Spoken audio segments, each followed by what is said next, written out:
So, God bless you. Thank you for joining me today. So, what if you're a person who has quite the promiscuous sexual past? I mean, God could never use you, right? What if you're a person who has a past riddled with lots of drugs and you've been to prison? I mean, God certainly could never use that. And we certainly can't use people for the kingdom unless they're a 10, right? I mean, if a woman is not Miss America worthy, or if a man doesn't look like Mr. Olympia, I mean, we certainly can't use them for the kingdom, right? What if you've got a lot of rage or anger or hatred? I mean, you cannot be used for the kingdom, most definitely, right? What about if you were abused as a child and your family didn't protect you? Or worse, you were abused by a parent and the other parent didn't protect you. I mean, you could never be used for the kingdom, certainly not. What about if you're a workaholic because things were never good enough for you?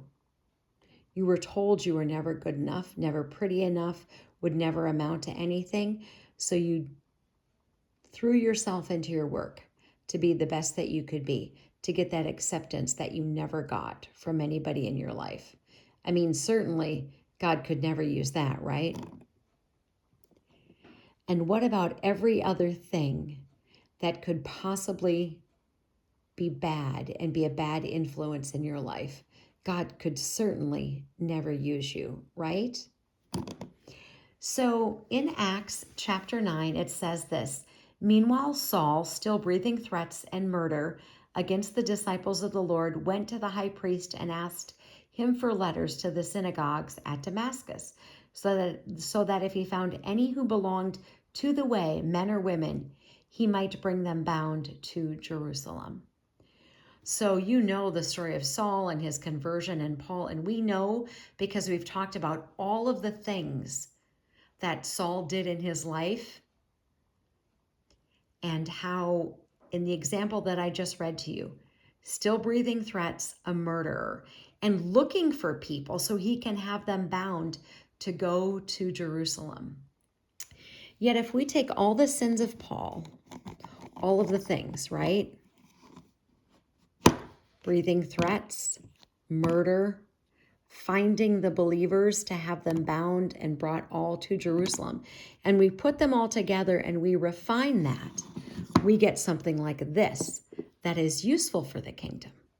So you might be thinking, I can't be used because I am not good enough. Because I am a workaholic, certainly because I'm a 6 out of a 10. Maybe I've got 20 pounds to lose. Maybe I've got a lot of pride. Maybe I've got a lot of anger. Maybe I've got a lot of rage.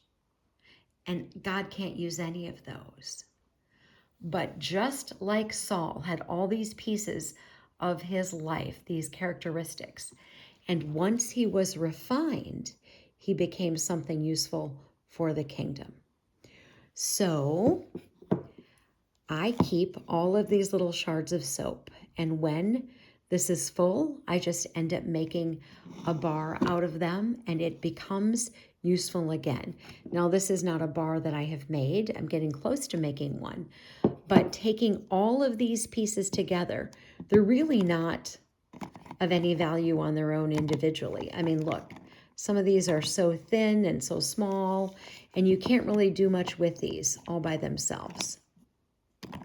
But once together and refined, you get this.